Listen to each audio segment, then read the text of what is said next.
ನಮಸ್ಕಾರ. ಇವತ್ತು keema cheese roll ಹೇಗೆ ಮಾಡೋದು ಅಂತ ತೋರಿಸ್ತಾ ಇದ್ದೀನಿ.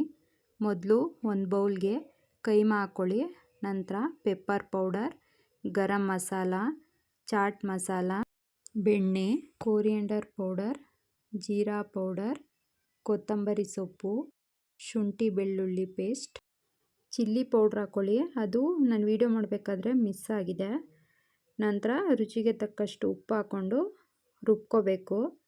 ನೋಡಿ, ರುಬ್ಕೊಂಡು ಒಂದು ಬೌಲ್ಗೆ ಟ್ರಾನ್ಸ್ಫರ್ ಮಾಡ್ಕೊಂಡಿದ್ದೀನಿ. ನಂತರ ಇದಕ್ಕೆ ನಾನು 2 ಸ್ಪೂನು ಕಾರ್ನ್ಫ್ಲೋರ್ನ ಹಾಕ್ಕೊಂಡಿದ್ದೀನಿ. ಈ ರೀತಿ ಚೆನ್ನಾಗಿ ಮಿಕ್ಸ್ ಮಾಡ್ಕೊಳ್ಳಿ.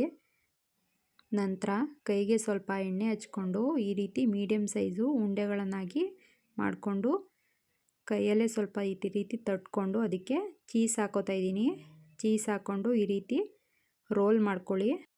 ನಾನೀಗ ತೋರಿಸಿದ್ನಲ್ಲ ಅದೇ ಸೇಮ್ ಪ್ರೋಸೆಸ್ಸಲ್ಲಿ ಎಲ್ಲ ಉಂಡೆಗಳನ್ನೂ ಮಾಡಿಕೊಂಡು ನಂತರ ಅದನ್ನು ಬ್ರೆಡ್ ಕ್ರಮ್ಸ್ ಜೊತೆಗೆ ಈ ರೀತಿ ಫುಲ್ಲು ಕವರ್ ಆಗೋವರೆಗೂ ರೋಲ್ ಮಾಡ್ಕೊಳ್ಳಿ. ಎಲ್ಲ ಉಂಡೆಗಳನ್ನೂ ಈ ರೀತಿ ರೆಡಿ ಮಾಡಿ ಇಟ್ಕೊಂಡಿದ್ದೀನಿ. ನಂತರ ಒಂದು ಪ್ಯಾನನ್ನು ಕಾಯಕ್ಕಿಟ್ಟು ಅದಕ್ಕೆ ಎಣ್ಣೆ ಹಾಕ್ಕೊಂಡಿದ್ದೀನಿ.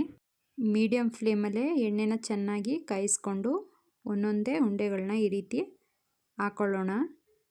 ಲೋ ಮೀಡಿಯಮ್ ಫ್ಲೇಮ್ ಎರಡರಲ್ಲೇ ಬೇಯಿಸ್ಕೊಳ್ಳಿ. ಒಂದು ಸೈಡು 1-2 ಮಿನಿಟ್ ಬೆಂದಮೇಲೆ ಈ ರೀತಿ ತಿರುವಾಕೊಳ್ಳಿ. ಎರಡು ಕಡೆ ಈ ರೀತಿ ಚೆನ್ನಾಗಿ ಬೇಯಿಸ್ಕೊಳ್ಳಿ. ನೋಡಿ ಎಷ್ಟು ಚೆನ್ನಾಗಿ ಬೆಂದಿದೆ ಅಂತ. ಕೈಮಾ ಚೀಸ್ ರೋಲ್ ಇದೊಂದು ಡಿಫ್ರೆಂಟ್ ರೆಸಿಪಿ. ನೀವು ಒಂದ್ಸಲ ಟ್ರೈ ಮಾಡಿ.